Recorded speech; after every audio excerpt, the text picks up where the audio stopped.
What's up, world? I just, I don't know. I mean, I don't know. They Insert here. Yo. It's a terrible game. Bottom line. It's terrible in every way. Graphically, it's terrible. Gameplay is terrible. It's just terrible. Angry Nick mad. That game sucked, and it's gonna suck no matter how many revisions they make, and it just sucked even more because they put a Connect with it. Angry Nick mad. Or if there's violence, I'll just laugh and enjoy the fun. Kaz Hazari. Kaz Harai. They just kind of got tired of Angry Nick on the first one and said, I'm going to pass. Oh, yes, I do. Precisely. No. I No. do all my work. No. And You guys are so cute. Oh, thank you.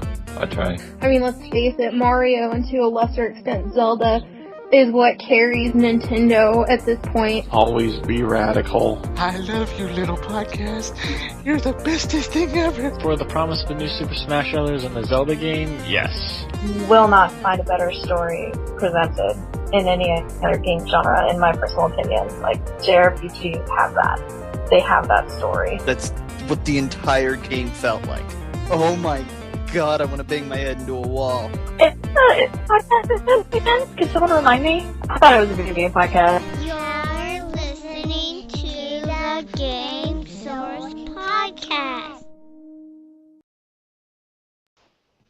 And welcome once again. How are you? It is the world famous Game Source Podcast. This is going to be episode number 115.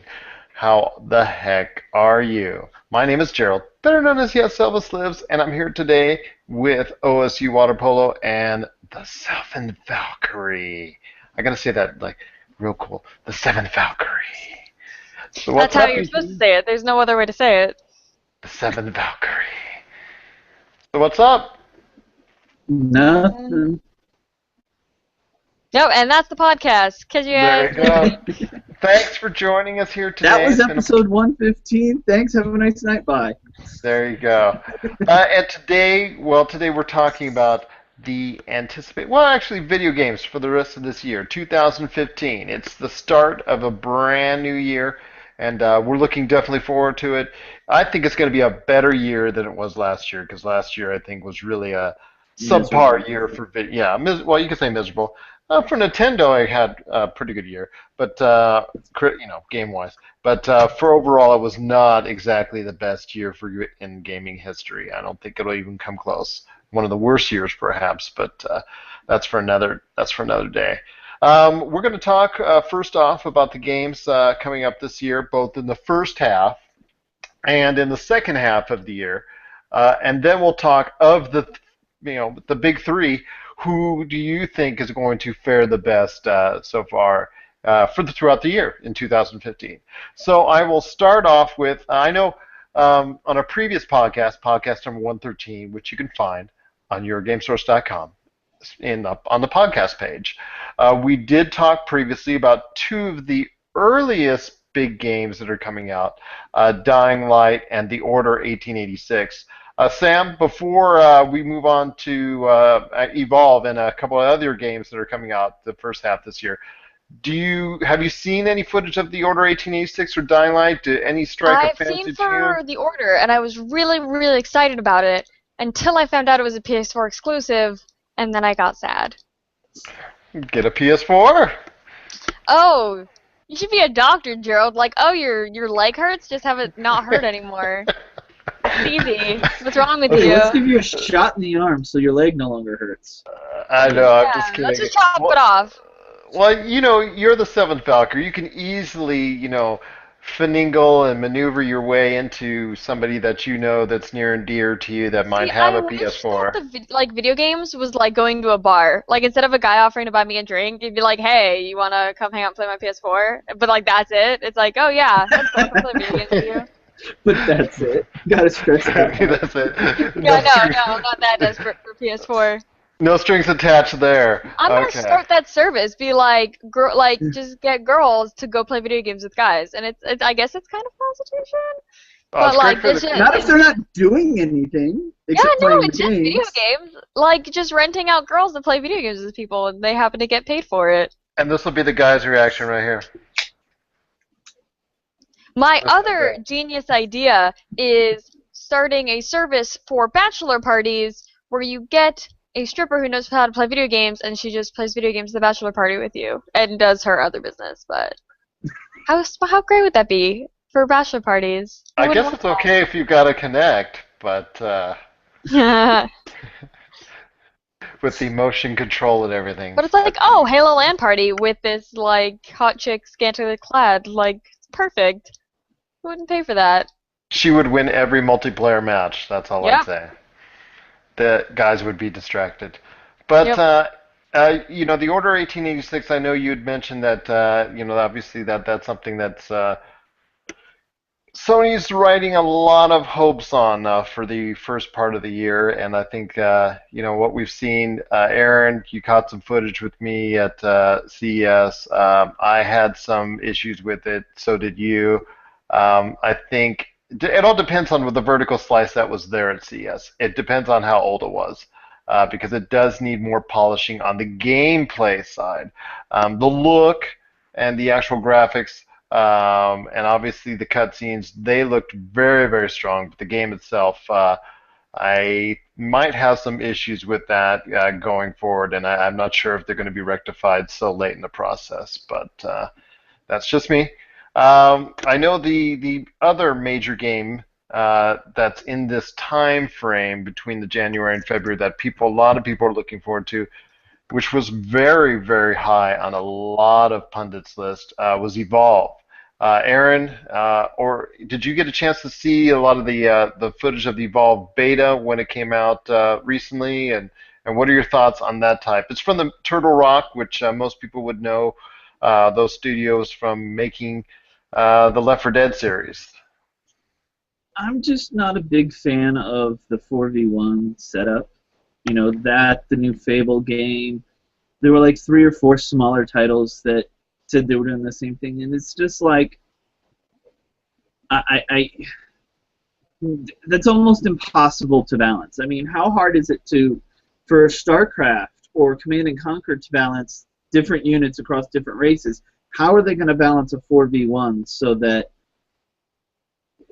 there isn't just eventually it's going to boil down to one way to play, where either if you're the monster, you're always going to win by using one cheat move, or the 4 people are always going to win by using one cheat move. I just have a real hard time seeing these companies that are not known for balancing the game. I just have an issue with the game as a whole as far as that type of I see it as a novelty, and I see it as something that's going to get strong sales early.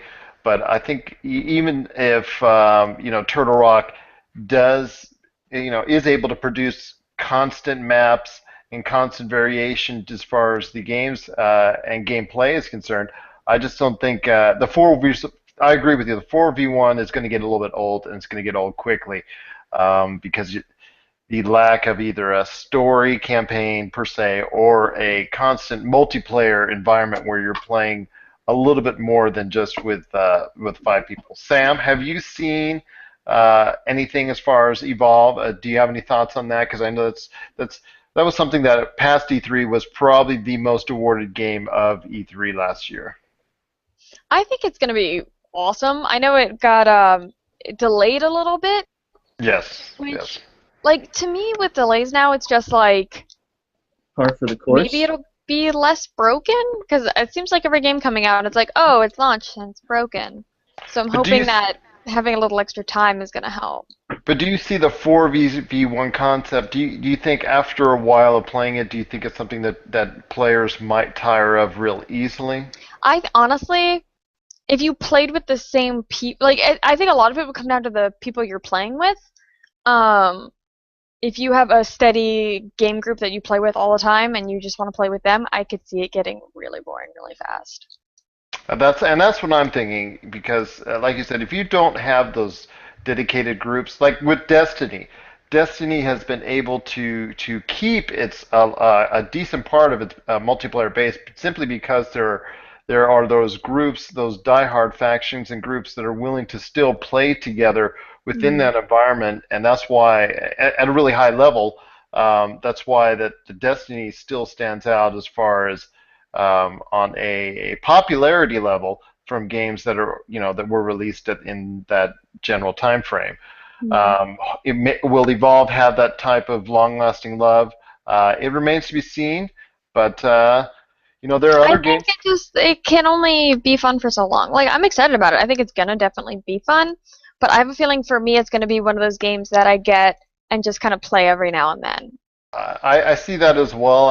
I'm just concerned about with that type of game, will it have the long-term love from players out there? Another game coming up in the first half of this year, Battlefield Hardline, and this one is kind of different because it's not taking the normal Battlefield realm. It's putting it into a situation where it's more of a and somebody's scratching like a DJ.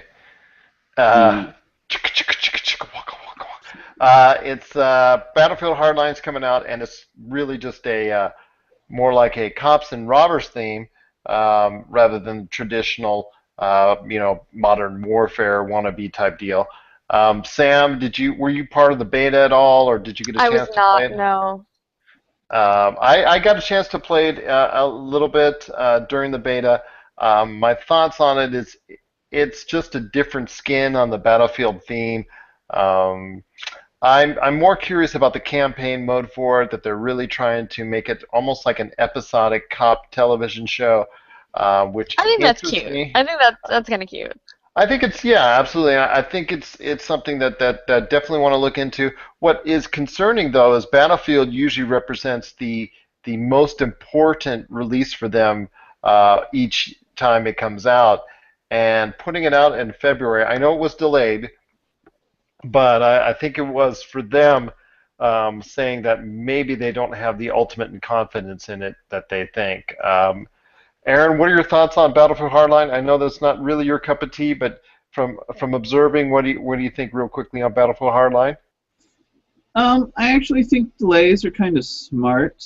The last, I'd say, 7 or 8 years, there's always been 1 or 2 really, really big titles that come out in the spring that were supposed to be, the previous holiday season, and they do better, or at least as well as expected, from their holiday release window, because they're the only thing. And gamers right now are going to be starving for games because, they're going to be bored of Smash or Call of Duty or the horrible game that was the Halo collection, and they're going to need something different to play, and this could fill that void for them, assuming they use that delay to actually make the game better instead of just, ruining the game like some games tend to do with delays. Fair enough. I agree with you wholeheartedly on that. I just, whenever you see something like Battlefield get delayed, because I think they're also being a little bit more cautious, seeing how Battlefield 4 just really had some issues with online, connectivity, game issues, bugs that they just couldn't get it rid of for almost a year, even a year after the game, had been released. So I think they're being a little bit more cautious with that, at the expense of sales, most indeed. Another game that I want to actually ask you both about, that which you might both have some interest in. Let's talk about The Witcher 3 coming out. How does that compare basically, with the Elder Scrolls series, but also as well with PS4 exclusives like Bloodborne that are coming out? Aaron, have you seen some footage for The Witcher 3? I know it's been delayed 3 times now, so that to me is of concern as well. I'm not as concerned, because sometimes one delay is all a company can afford. So if they can afford to do 3 and they still think the game is going to be so great that it's still going to be profitable, I'm actually kind of hopeful for it, but I'm not going to believe the game is coming out until I see it on the store shelves. I've seen some clips from it, and it's a little more action than I would prefer for a role-playing game, but that's normally what our action RPGs from the West do. I don't know. I've never been a fan of the Witcher series personally. I'm not a fan of the action RPG in general. I much prefer, the traditional RPGs. But I think it's going to do well. It looks really good. I'm sure, fans of Elder Scrolls, Dragon Age, the American-style RPGs are going to flock to it in droves. I do think it's going to do best on the PC, though, because that's almost always where The Witcher has been, is on the PC, and the sales of the console versions just haven't done as well. So I don't think it's going to bring a boost to the consoles. I think it's going to be pretty good on PC, where, people can mod it and all that stuff. So that's just me. Sam, what are your thoughts on The Witcher, Witcher 3, actually, Wild Hunt? Well, that was big during the E3 that I went to, not this past year, but the year before. Mm-hmm. And so that was quite some time ago. You guys kind of snuck me into that one. That was fun. I was totally legit on form, everything on the list. I didn't sneak me in at all. What I liked, or what I saw then, like a year and a half ago, was fantastic. So if they're gonna be delaying it this much, like kind of like Aaron said, like if they can afford it, delay it. It seems like a very ambitious title, and I feel like if they don't take their time with it, it's gonna be buggy and not playable. Like, just because of how ambitious it is. So I personally am excited for it. I'm glad for the delays because I haven't played the first two yet. It's one of those things where I've always wanted to play it, but they're such long games that I've always been like, oh, I'll get to it. But I now have time to actually play the first two, or at least the second one, because the first ones I have on PC, because the first one is PC exclusive, if I'm not mistaken. Yes. But the second one I have on Xbox. I believe for games with gold, it is free. It's free. So I think I bought it for like $5 during a sale or something. But yeah, it's free right now. So if you have Xbox Gold, then go get it and play it if you have time. If you have the Xbox 360, it does include, I believe, if I'm not mistaken, it does include all the DLC as well. Excellent. So for free, it's truly a bargain. I think it might be free the second half of January. Because I think right now it's that like D4 Dark Dreams Don't Die, which I grabbed. Oh, that was for Xbox One. That was Xbox. The other one, it's like the ATV racing or whatever. Oh, MX versus ATV. Yeah, it's that one.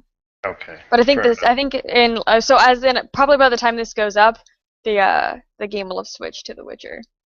All right. Well, I definitely have to check that out for anybody who still has their Xbox 360 plugged in and turned on. As far as I know also as well, I wanted to touch on Bloodborne, which is the PS4 exclusive. The timing... All right, I have to be right back. Sorry. Keep talking. Well, we are going to keep talking. Yeah, so no worries. I'll be right back. Sorry. Okay. With Bloodborne, there's... it looks really, really good. It looks really solid from the same people who are dealing with Dark Souls, Demon Souls, that type of. But what concerns me is, why do you release Bloodborne, and then a week later you release the updated HD res version of Dark Souls 2? Can you explain the rationale in that, Aaron? Well, seeing that Bloodborne's exclusive to the PS4, right? Yes, but I like you said, like you're intimating, the Dark Souls 2 HD remake is going to be on both the Xbox One and PS4. Yeah, so I mean, the Bloodborne, is going to come out, and the PS4 fans are going to flock to that if they're into that sort of game. And then to kind of, I don't know, appease the Xbox One idiots, gamers, they're putting out the HD. You can't grin like that, Gerald. You're supposed to keep I'm it straight. not saying where. I'm just glad Sam was not in the picture right now as we're I know, saying that's that. why I said it.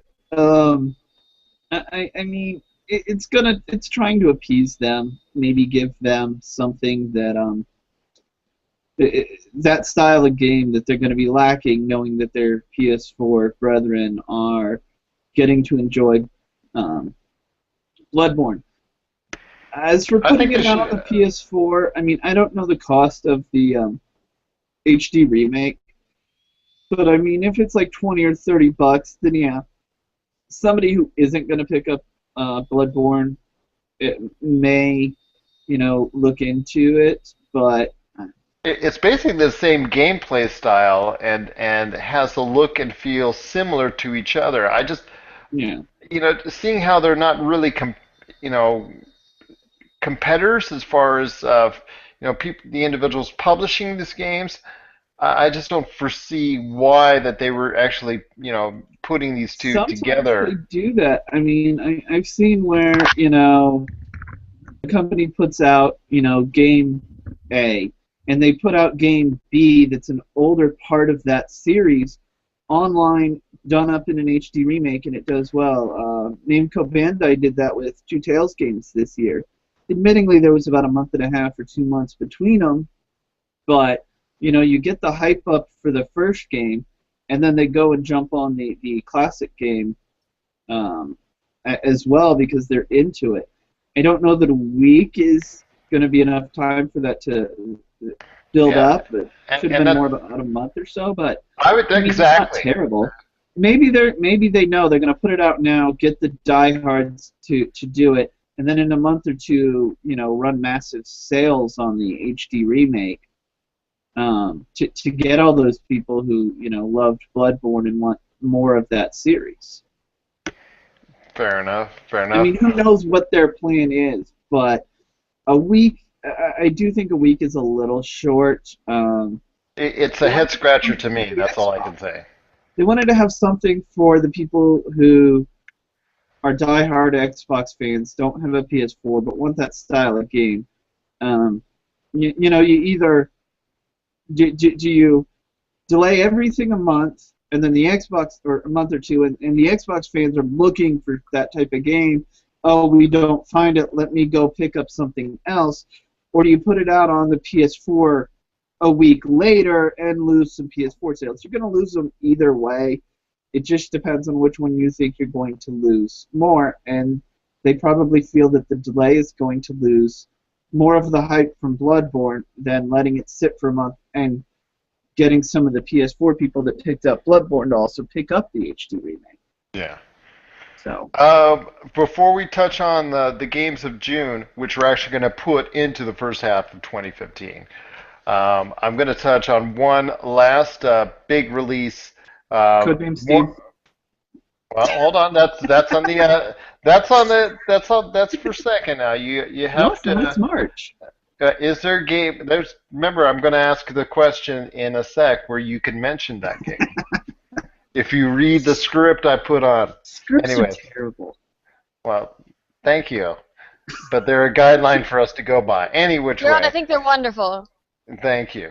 Thank They're you. the Much best. appreciated. You're really good at making lists. I know not all of us here are great into the fighting genre, but Mortal Kombat X. I think the game looks pretty good. I've seen it at the latest I saw it was at the PlayStation Experience. I think it really looks really solid. Whether or not it really truly combines the elements to make up a great Mortal Kombat game is still for me on the fence. I do like the last incarnation of Mortal Kombat that was on the previous console generation. Sam, are you into the fatalities that Mortal Kombat represents? What were your thoughts on Mortal Kombat X, real quick? I 100% honestly do not care. Well, fair Not enough. in fighting games. Like, I don't know, like, it's just one of those things where I'm playing and I'm like, because I'm really bad at them, like, a lot. Like, I'm not good at, like, A, B, X, up, down, left, right, this, and go, and memorize everything. I just button mash. So I guess it just depends, like, if there's some fighting games where it's like, if you're a button masher, good, do it, rock and roll. But, like, as soon as you play against somebody who knows what they're doing, it's not fun. So, Absolutely. like, if you put a fighting game in front of me, I'll play it, and it'll probably be alright. But I would never go out of my way. Like like Injustice, the DC one, like my friend had it and I played that. Or like Mortal Kombat versus DCU, because it's like, oh, DC characters, that's interesting. But as far as the like gameplay and mechanics themselves, I just don't care. Fair enough. It's still for something that hopefully is. Well, there's also Street Fighter, the newest Street Fighter, which is a PlayStation exclusive as well. If that does come out in 2015, that will provide some resistance to Mortal Kombat X, but I see even just as the major name on the marketplace, it taking Top Shop as the #1 fighting game of the year, in my opinion. It looks good, but as far as the playability is concerned, we have to, check out those esports videos, or possibly, Jamie, Chris, Corey, guys that are a little bit more into the fighting genre. Hopefully, they'll be able to stream some videos here for us at yourgamesource.com. But I do want to touch on before we head to quick questions on the first half, the games of June, which we're throwing in there, which the major ones are Batman Arkham Knight, which is going to be supposedly Rocksteady's final foray into the Batman realm, and Fable Legends, which I know, Aaron, you at the beginning touched on a little bit. Either of these titles, which June was usually a dead month because it came right out at E3, and usually people didn't want to touch that. But in successive years, you had The Last of Us. And then you had in late May Watch Dogs, which also did strong in June. And retail, these publishers are looking into it and seeing that there is a open window for people, for games that you can put out in June. Are either of these games piquing your interest with yourself or people that you know, Sam? Yes. Fable Legends. Oh, I should probably talk about it. Sorry, I'm just so excited. Has it looked good? Has it looked good in your opinion? Because they were comparing it a lot in previous shows to Dragon Age Inquisition, and it has not been thought of favorably against that game. See, I wouldn't compare them, honestly. I compare them, but I wouldn't put them side by side. I don't think. I love Fable in general. I know it's straying a little bit from the typical Fable formula, but no, I'm stoked on it. I really am. I wouldn't personally compare it directly to Dragon Age, but that's just me.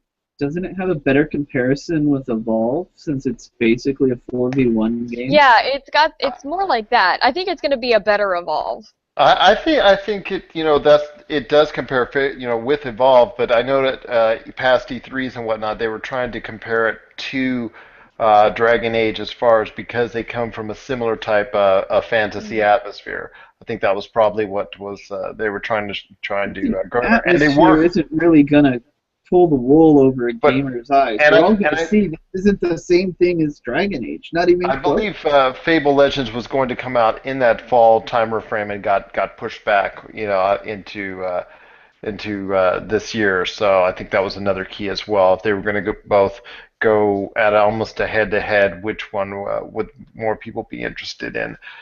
Fable. There's never going to be a question on that.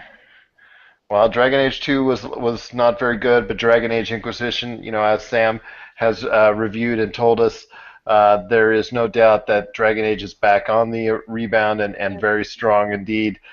Fable has seen its ups and downs, so it But I know Molly is gone, so he's not at Lionhead anymore.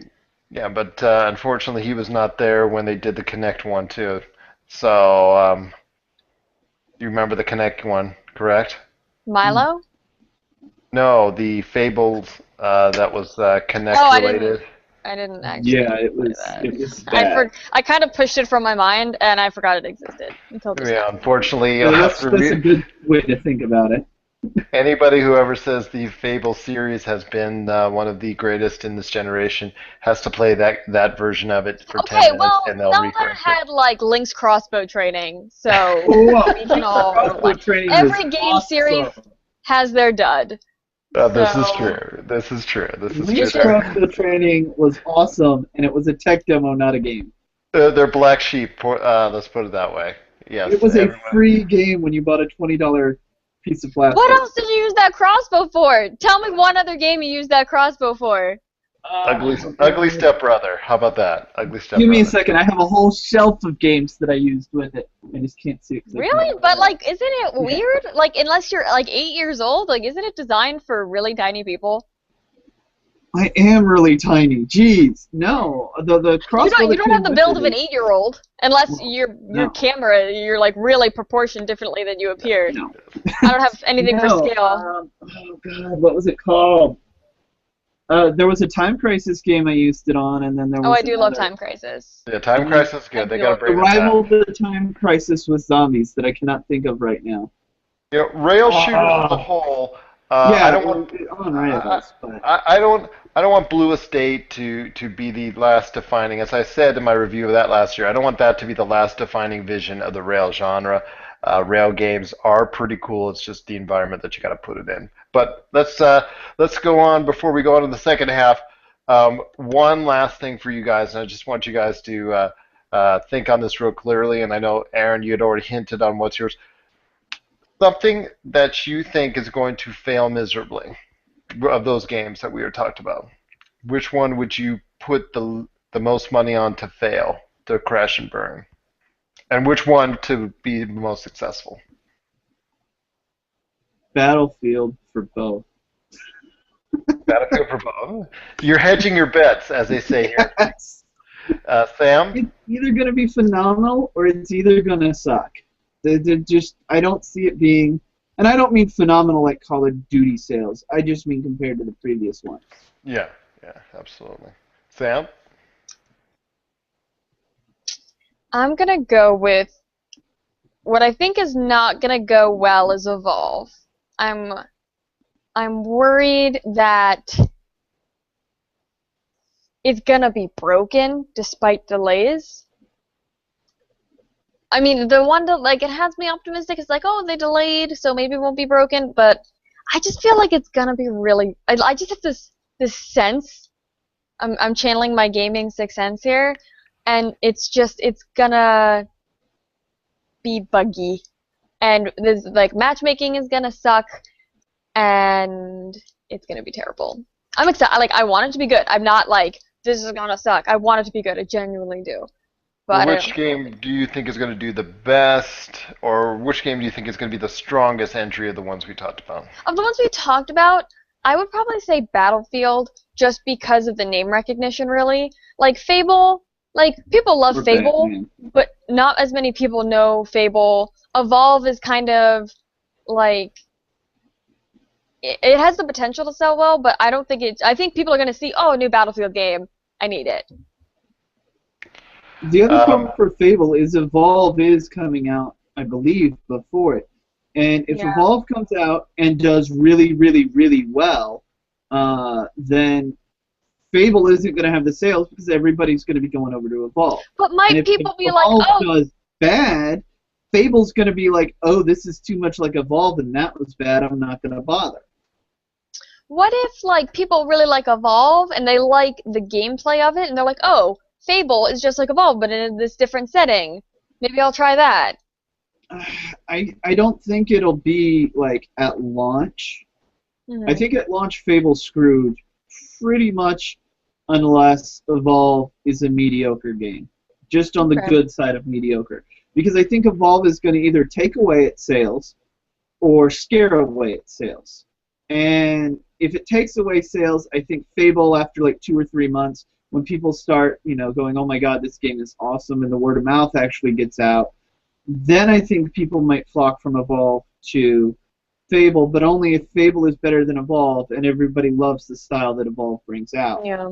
I think Fable probably should have waited till closer to the holiday season to come out, because it being this close to Evolve, and that genre in general, other than a couple of mods and PC games, being so new to people, I think Fable's kind of shooting itself in the foot by coming out so close to Evolve and being so similar to Evolve.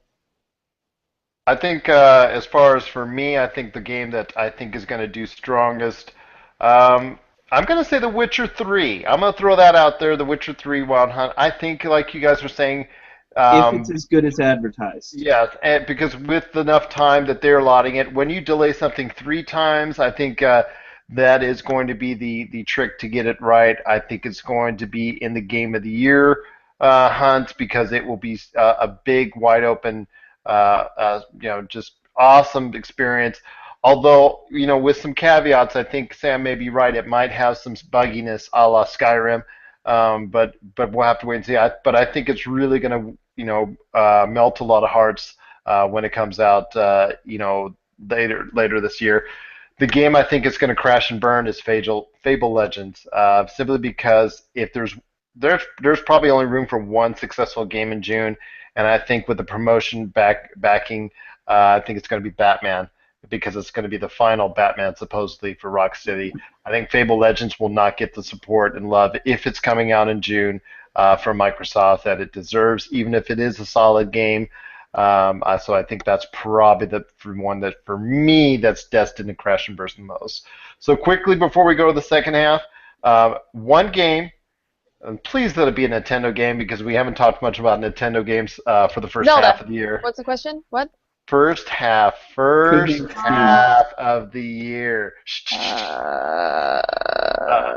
Sam, first half of the year, one game that you think is gonna, that's been overlooked that we haven't talked about as of yet. And it has to be Nintendo?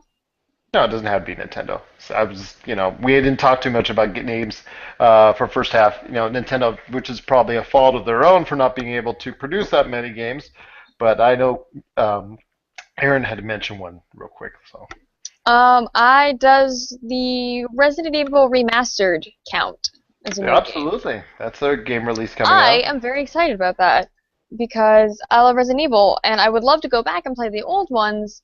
I know part of the old one's charm is because the controls are so clunky and difficult, it makes it, way scarier.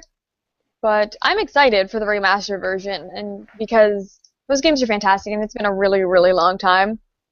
So I think an update would do that series a lot of good. Because I think there's a lot of people who would love to go back and play old ones that maybe they missed, but it's just, if you're not used to it, you're gonna pick it up and be like, I don't understand what I'm supposed to do. So. No, good choice, Aaron. Your pick for overlooked game of the first half. I don't know that it's overlooked as just. But I thought you did hit the nail on the head when you snuck that out earlier. It's a 3DS game, which there is no such thing as a big 3DS game unless it's Pokemon or has Mario in it. So, but Codename Steam for the 3DS, it's very much along the lines of Valkyria Chronicles. I love Valkyria Chronicles. I have no idea what game this is. Yeah, or XCOM. The tactical shooter. It is a 3DS game, so it is grid based instead of where Valkyria Chronicles. You had a set run meter, but it's that style of game. It's a steampunk era game. You're working for Abraham Lincoln. You're over in London. It takes place in London. Why is Abraham Lincoln a thing? Because that's where that's where the aliens are invading, and I believe, from what I understand of the story, is they've already defeated the British monarchy. The British monarchy asked the Americans for help because I want this game right now. I've already pre-ordered it on Amazon and BestBuy.com, so I'm waiting for it. I will just say this: when it comes to 3DS releases in the first part of the year. 2 years ago, Fire Emblem Awakening. Last year, Bravely Default. Both strong titles that were remembered throughout the year for 3DS owners. This, to me, it looks every bit from what I've seen like it's going to be three in a row that you have a very strong 3DS I think release. this will be the weakest of the three, by far. But I do. Oh, by think far. Okay, I thought it would be. I agree with you I'm in a not sense. saying it's going to do bad. I think it's going to be a top probably 10 game for the 3DS this year. But I do not think it's going to be in the conversation of greatest 3DS games ever because, oh yeah, Fire Emblem, Zelda, 2 years ago was amazing. Last year was fairly good with a couple of Professor Layton and Bravely Default. I just finished Layton versus Phoenix Wright as the best game I've ever played in my entire life. Absolutely amazing, yeah. But I still think Codename Steam is going to be a very strong. I think it's going to do well. I think it's going to be very profitable. I think we'll be hearing sequel or like a Wii U version, or even maybe just some other consoles. I don't know who owns the studio that's making it. I don't pay attention to that until it comes out. But I think it's going to do well. I just don't think it's going to have the sales that a Fire Emblem game that's had a following for 10 years and Bravely Default, which is basically the reboot of the Final Fantasy series. And Square has already said they've taken lessons from it, and that's how they want to start making more Final Fantasy games in that style because of how well it did. I don't think this is going to be quite as good as, I think if we take the three games that we mentioned, this one is going to be third place by a good margin, but I still think it's going to be a great game. It's going to sell systems and sell games, which is what Nintendo needs it to do. But I do think it will be third place, without But I think question. it will still be a highlight of the early season for 3DS owners, indeed. Correct? Oh, absolutely. It's just that style of game is very different from two RPGs in a row. It's going to have some elements, but this is much more of a tactical game along the lines of XCOM and Valkyria Chronicles than a Japanese RPG where it's all about getting the levels and just outclassing your enemies. Fair enough. Good choice indeed by both you two. My choice as far as the game that's being overlooked that we didn't discuss as of yet is Project Cars. I saw that game originally in a tech demo 2014 for CES, and it looked tremendous then, being run on high-end PCs. I think the game is, as far as from a look standpoint, is going to be tremendous. Gameplay, multiplayer experience, that's yet to be seen, but hopefully that one, which was delayed as well, hopefully they've fixed out whatever issues that they needed to fix out, and it won't be the Drive Club disaster that Drive Club was. I look for that to be something that might sneak up on a few people when it comes out, I believe in March, so I look forward to that one as well. So, well, let's go on to the second half as far as it's concerned. Are you guys ready for the second half of 20? Ready for the second half. Zelda. Okay, I'm done. All right, fair enough. Let's start off first. We can go, seeing as how the 2015 looks like it's going to be backloaded with a ton of great games. I'm going to start off, since we didn't give Nintendo much love, I'm going to start off with two of their most anticipated games. And to me... If you say Zelda, I'll punch you through this webcam. That it's one of the most anticipated games? Yeah, that's mine. I was going to pick it. No, I was going to ask for your thoughts on that, but you were very violent today, so I think I'll just... Well, Nick's not here. I gotta vent it somehow. Fair enough. But two of the most anticipated games are coming out, hopefully by Nintendo.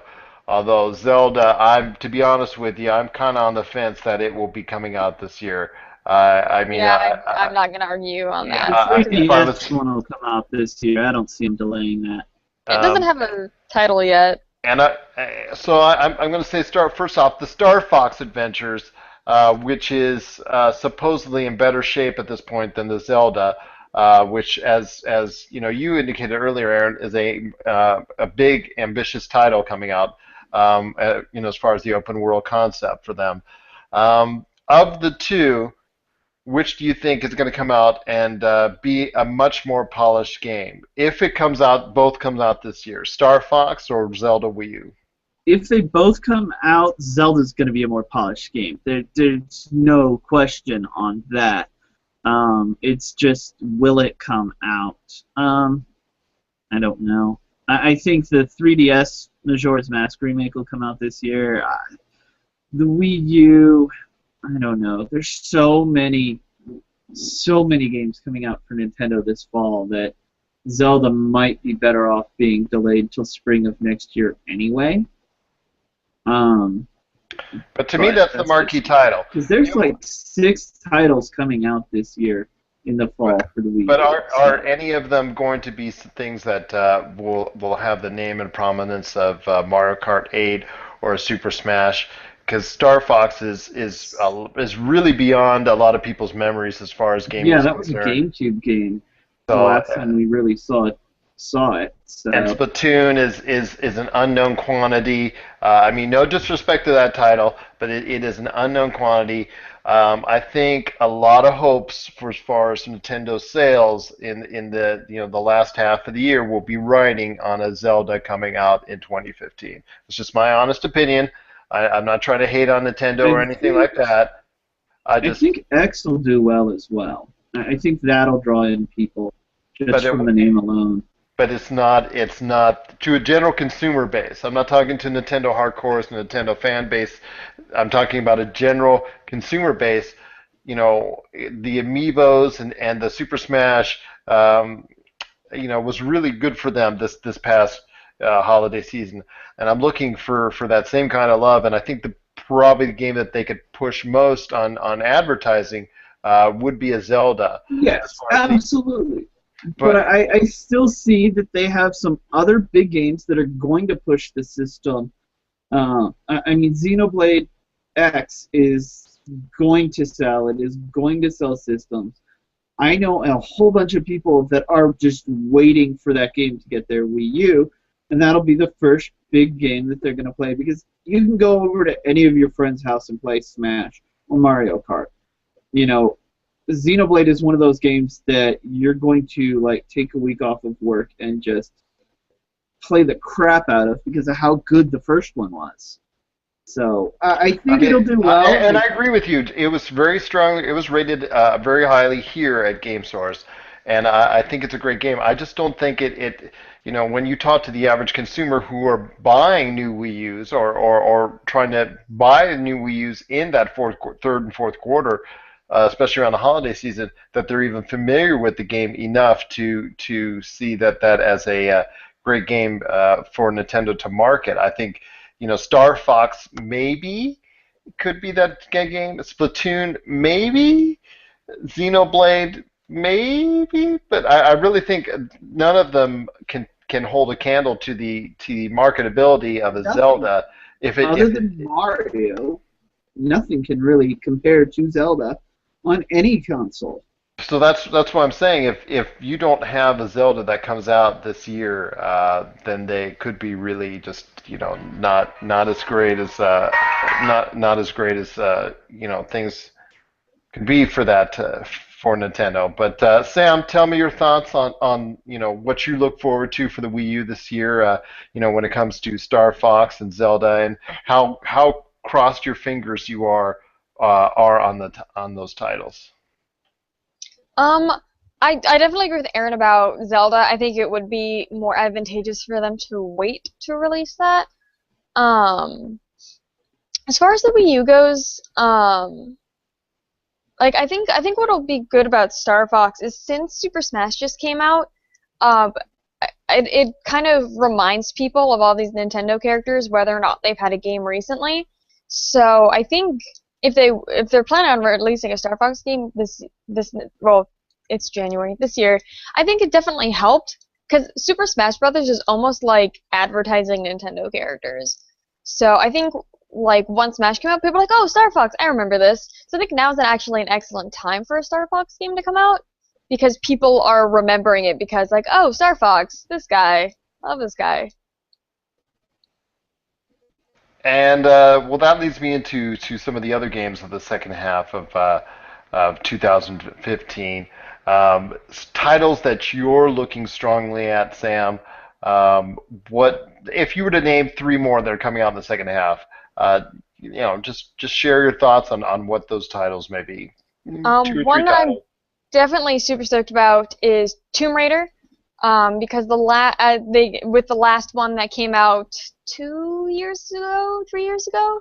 2 years ago. 2 years ago, that was fantastic, absolutely fantastic. Like, I'm a longtime Tomb Raider fan, but I was really impressed with that installment, and I think if they continue what they were going for in this one that came out 2 years ago, I think it's going to be phenomenal. Like, I loved it. Do you think Xbox One exclusive is a mistake? It's a timed exclusive, right? No, it is being published. Yeah, it's like a year. Okay. It's like a year between the two, so it's really an exclusive. They haven't admitted it's a timed exclusive. They've hinted at it, but no. Square Enix is not even publishing the game. Microsoft is publishing the game. Oh. So if it's a Microsoft published game, could be like Mass Effect, where it may not see the light of day on PlayStation 4 for even over a year. So, well, Yeah, I've heard at least a year. The timed exclusive is what the deal is. So I think it's shooting yourself in the foot. I think Microsoft has to write a pretty darn big check to cover what they're going to lose on sales. They need it though. Like, there's we talked about this a little bit earlier, like how PS4 has a lot of exclusives coming out this year, and Xbox, I don't care what they had to pay for it, they need something. Well, yeah. And I agree with the analogy that while Uncharted 4 is coming out, and they're similar type games, but I still, that's a pretty big check that Microsoft is going to ask Square Enix to cash for that exclusivity. So they'll make it back with Halo. It's fine. Well, that's another thing. Halo 5 That was Guardians. the other one I was going to say. I was segueing into Halo. I'm stoked about Halo. What? Have you played the beta? No, I have not. Yeah, well, I did. I don't like playing betas. I don't know why. I just don't like it. I don't think it's bad. It depends on how much of a demo it is. If it's more of an early access demo and they're just kind of server testing and things like that, I'm okay with the game. But like, if it's an actual beta version of the game where there are tons and tons of bugs and things of that nature, I really don't like them, especially on a console. And I mean, I've had a beta, if not alpha version of every Blizzard game since 2002 with the first Warcraft 3. So, I beta test quite a few games a year, and some of them, I'll go in and test a game and help them find the bugs, things like that. But most people, that's not what a beta means. Most people, beta just means it's an early demo of the game. So I think companies use the term too loosely, and yes, that's a total tangent, but that's okay. No worries. With Halo 5 Guardians, I got a chance to play the beta, which I think for them is just an issue of they're stressing their servers and seeing how the multiplayer is as far as it's concerned when there's a number of people playing it. It feels Call of Duty more than it does Halo to me. And, for those that are more interested in the faster pace, I think it's going to be for them. For those that are, aching to always have Halo in the certain feel and the certain mechanics, I think they just need to make sure that they realize that there's the Halo Master Chief Collection that's hopefully keep on getting fixed even more to the point where it is actually a stable game in its entirety, because I just think Halo 5 is going to be a giant step away from what people realize has been the traditional Halo gone by. Another couple games, Aaron, that you feel are going to be standing out in the second half of this year? Obviously, I think Xenoblade Chronicles is going to do pretty well for the Wii U. I'm also looking forward to whatever Blizzard's putting out this year, Heroes of the Storm and possibly Overwatch. I don't know. I try not to look too far into the future, though, because then I get my hopes up for a game, and then it gets delayed 8 times and comes out 3 years later. Or in the case of, what was it, The Last Guardian, we're talking, 10 years later at this point? That is correct, yes. So I try not to look more than about 6 months out for what I truly am excited for. Besides the big titles that aren't going to get canceled, the next Mario, the next Zelda, things along that line. So I'm trying to avoid the too early hype myself. Well, I don't really have a third game. Do you have a third game? I don't. I think I consider all of Blizzard's free-to-plays as one game, and then Xenoblade is my number one. Oh my god, I can't wait game for this year. Yep. Well, it's going to be a great year indeed, and I'm looking forward to first off No Man's Sky for Hello Games, which is going to be starting off on the PlayStation 4. It is, I believe, a timed exclusive, if I'm not mistaken, or also on the PC at the same time. That is going to be something that I think is, will either be something that's really revolutionary and people will really get into, or something that people will just leave, just test it out and just leave, just right away on it. Just being able to navigate and chart in, a star system. Have you had a chance yet, Sam, to check out any footage of No Man's Sky? I have not. You're missing out. When you get a chance, please do so, because of the concept of No Man's Sky. It's just, I think you'll be, will pique anyone's interest as far as being able to find and uncharted systems and uncharted planets and name them your own. Being able to go and warp through and land at other people's planets. As far as the actual interaction with the different environments that you're going to see in all these different planets, because of the random generator, is truly intriguing. But I'd like to see as far as the actual interaction with. Oh, it looks cool. Sorry, I'm looking at it right now. Oh yeah, absolutely. Graphically, it looks cool. My problem is, what the heck type of game is it besides exploration? That's all I know of the game. What am I doing? And that's something as I spoke to you at PlayStation Experience, I have concerns with as well. I mean, I'm looking at all these other planets. I'm discovering all these other planets. I'm going here and going there, and what do I do? What do I? Am I part of a fight? Am I doing all this? Space fighting? Am I doing what am I doing when I'm landing on the ground or underneath the water? Or what am I doing in these environments that's going to keep my interest and moving on? Star Wars Battlefront. I'm, as someone who's very high in the Star Wars series, I'm looking extremely forward to seeing what Electronic Arts is doing with Star Wars Battlefront. Obviously, it's also another main reason why Battlefield Hardline is being released in February. I'm just really excited for what EA can do with the Battlefront series. Most definitely, just looking forward to it as well from a multiplayer standpoint, and all the different things that you can do that might keep my interest as far as being a Star Wars fan. I know Sam, you as well will probably get your lightsaber ready and on it. go at it. There you go. And last but not least, me, I had to put this in there, Uncharted 4. I knew that was coming. Definitely the best looking game as far as from what I've ever seen so far that I've ever seen. Graphics wise, unsurpassed, and just looking forward to seeing what more they can deliver on.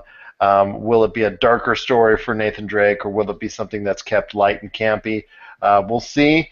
But I'm definitely excited for that game, probably more than any other, being the Uncharted fan that I am. And then last but least, I'm going to ask you guys, what are the keys for the big three this year? I'm going to let you pick one of the major big three and decide what they need to do to be to have a great year. I'm not saying be out on top because there are circumstances now that have separated themselves, but to have a great 2015. Ladies first. Sam, pick one of the big three and what. Oh, Nick's not here. He doesn't get to be the ladies first today. Yes. If Nick were here and you said ladies first, I would let him go before me. There you go. Something I just wanted to discuss with you gentlemen is for Nintendo, the new 3DS, and how much that will influence their year. Because that is something I'm very curious about.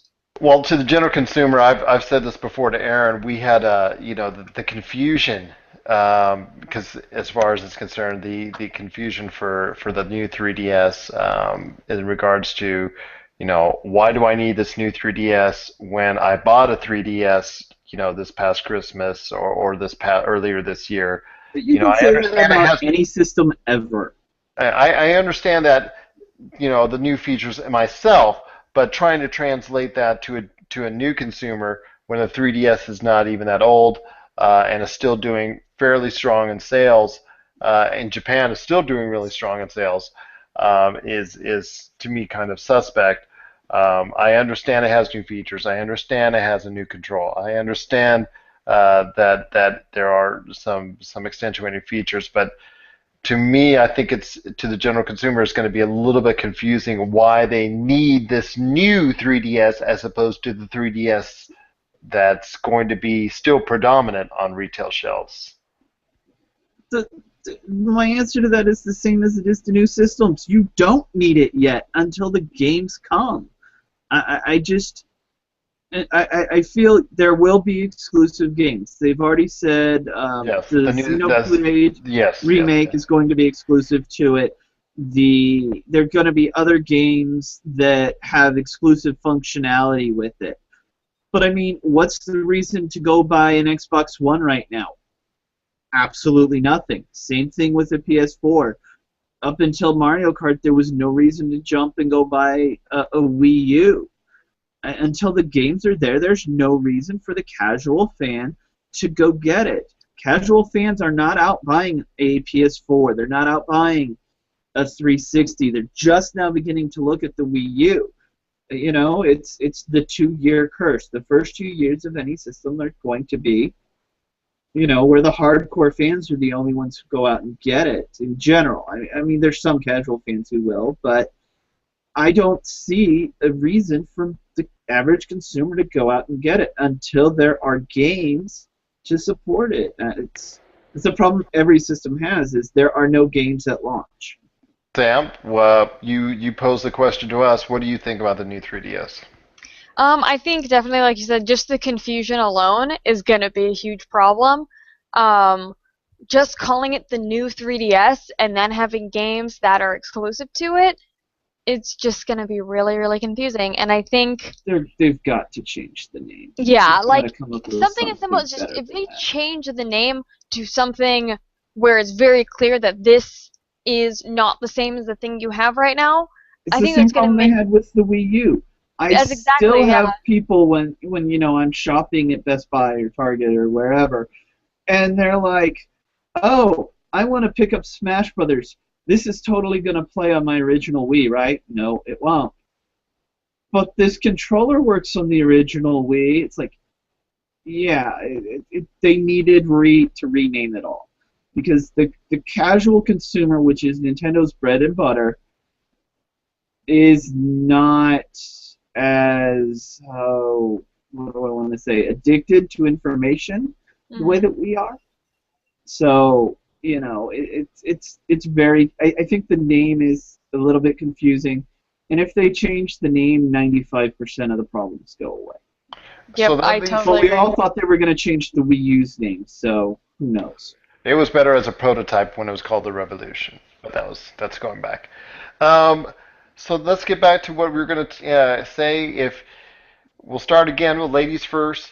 You can pick one of the big three And you must discuss the keys to victory for them having a great year in 2015. The keys to victory. Pick one. Pick one.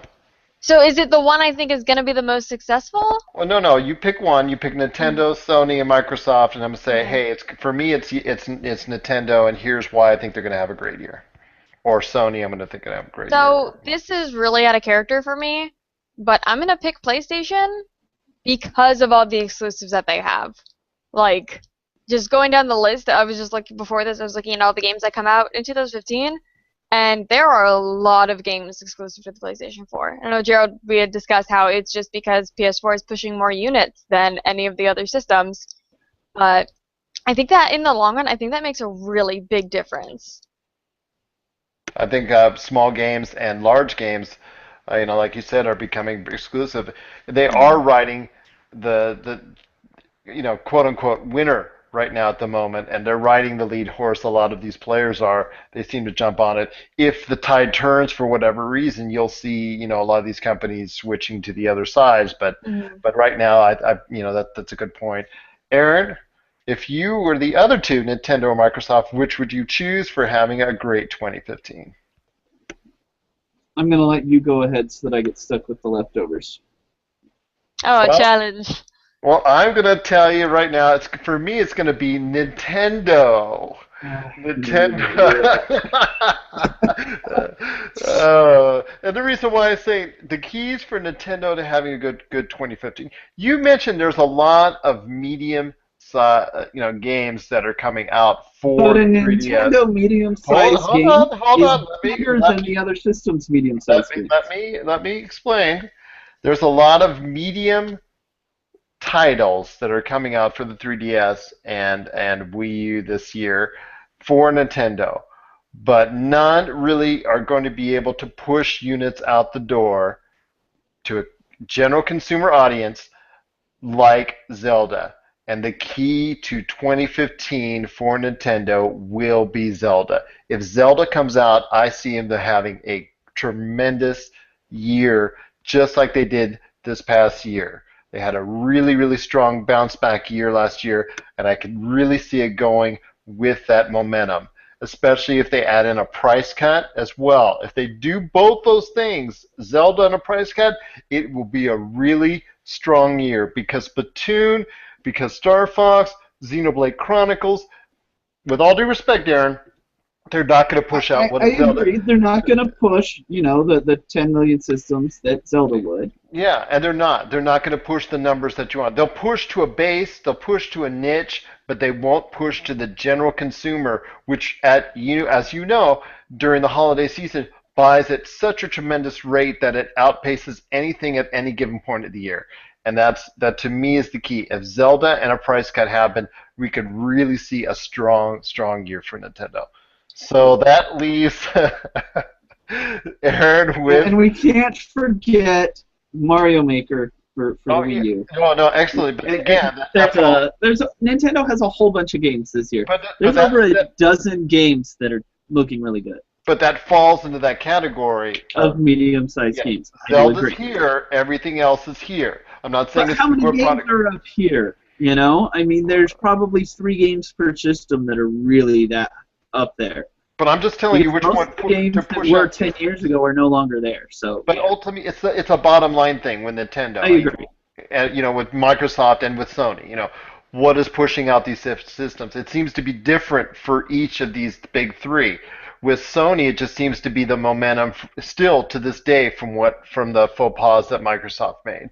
With Microsoft, it's all about what pushed out the systems. Well, they changed everything around, and they did a price cut, which ultimately enticed so many people to buy the units in the holiday season. With Microsoft, it was 3 damn good releases. I will say it quite plainly last year. 3 damn good releases that totally rebounded the image in people's eyes of Nintendo and saw finally for the first time in its history the Wii U as a viable product. They had not, general consumer had not even fathomed the Wii U at all as a good product until those games started coming out.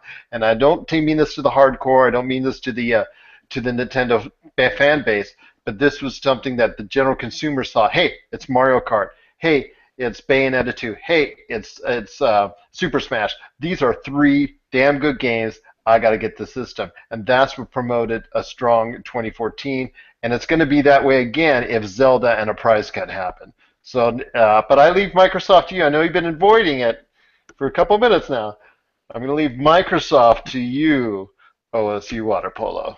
I think the biggest thing Microsoft needs to do is have an amazing E3.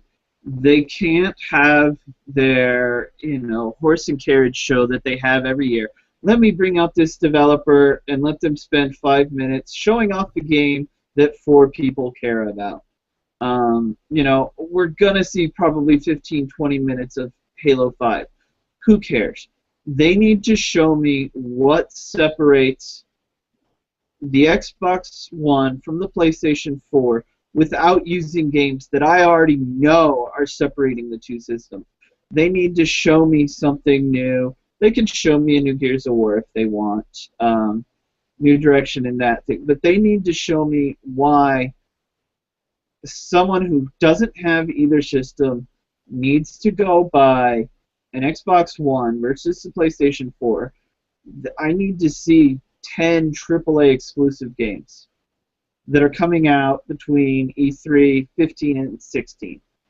I need to see a couple of Japanese role-playing games, 1 or 2 of them being exclusive.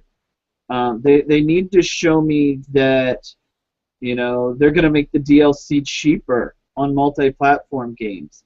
They need to show me that they understand that they screwed up and that they need to entice me to go to their system over the PlayStation 4, because as Sam said, there are a bunch of PS4 exclusives.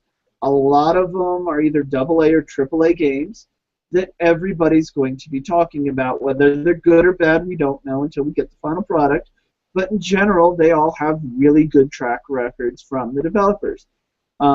Microsoft really, besides Halo 5, I can't think of anything that anybody comes in and talks about at the store. There's no hype for it beyond Xbox One, Xbox One, Xbox One. There's nobody going, oh my god, I can't wait for these games. I know Fable Legends is coming, but as we've said, it's kind of already in a bad spot. I just think they need a lot of exclusives or improve the 2 fairly crappy games that we get a month through Games with Gold, because PlayStation Plus clearly in the free game department to me is much better than what Xbox is giving. They need to up that. They need to give me games that are only a year old instead of games that are in some cases 10 years old almost by now. Yeah. They need to show me that they care about me as an individual consumer, not just me as a +1 on their sales. Because PlayStation, well, yes, I am just a +1 to them, and we all know that's the reality of it. They make me feel like they're trying to get me to be a +1 actively. They're going out and they're saying, here's Uncharted, here's Bloodborne, here's all these exclusive games from big name developers, and there's what? Tomb Raider, Halo, and Fable really are the big 3 this year for the Xbox One. And okay, Halo and Uncharted 4 are going to compete, but I don't really see Tomb Raider or spacing out. But I don't see the other 2 competing on the level that the other, dozen PS4 exclusives are going to. I mean, the Order 1886 probably not going to be as good as everybody anticipates, unless the build we played was 6 or 8 months old. but it's still going to do well. Even a mediocre 1886 is going to go so well because it's the first 2 years of the console. You've got so many PlayStation games that just outclass what Xbox One is showing at this moment. So I think the key for Microsoft is to have an A or an A plus E3 and completely change how they do their presentation, because their presentations for the last couple of years have all been damage control or stabbing us in the face. They haven't really had a good E3 presentation in probably since the Xbox 360 announcement, because every year it's the same thing. Here's this guy from company XYZ just showed their game. They need to show. I know that's what people want to see, but they need to make it more like a community thing. Have people don't have the developers show me the game. Have somebody who is big in the Xbox community, who's big into streaming, those sort of things. Have them come out and show me the game, and have them hype the game for me. Show me that they're not just talking heads, because that's what Microsoft's E3 presentation has been. And I think Nintendo has done it really well, and I think EA kind of got into it just a little bit last year with go into the studio, show me the people working on the game, but do it with people who are not Microsoft or that studio's employees. Have some community leaders from the Xbox streaming community go out and interview these guys in their studio, play their game, and show me that during the press conference, because I don't need to see a developer play a game where he can't die unless it's Uncharted 4 bugging and falling to your death. But, that's just me. They need to show me something that caters to me as a person, not the meathead average gamer. They need to show me some things that I don't know are coming. I don't care to see an Assassin's Creed. I don't care to see the new Call of Duty for more than 2 or 3 minutes. They need to show me that they care about more than the 100 million selling game. Fair enough. Well, that's going to do it for this episode of the world famous Game Source podcast. I know Aaron and Sam have got a lot of great things that they're going to write about and talk about upcoming in the near future. You want to check out their pages as we're still going to be transitioning down the road to a new theme. But for right now, you want to check out their pages. OSU Water Polo and also 7th Valkyrie. So you go to yourgamesource.com/OSU Water Polo or /7th Valkyrie to get a great glimpse of what they've got, and as far as their ideas, their concepts, and their opinions on the gaming world. And mine as well, the Yes Elvis Lives blog of infamy. That's yourgamesource.com/yeselvislives.html. But that'll do it for us this week. Guys, any last thoughts? Real quick, Sam? The pressure. No. And that's great! No, yeah, that was it. Codename Steve. No, Sam, I'm kidding. That's all I'm waiting for. Let me go ahead. I'll feel guilty, Sam. No. I just played Bayonetta 2 and it was awesome. Well, there you go. And myself, just a lot of great games out there. My hope is that Dying Light and The Order and Evolve start the year out strong. Be keeping my fingers crossed for those games and for you gamers out there as well. That'll do it for us.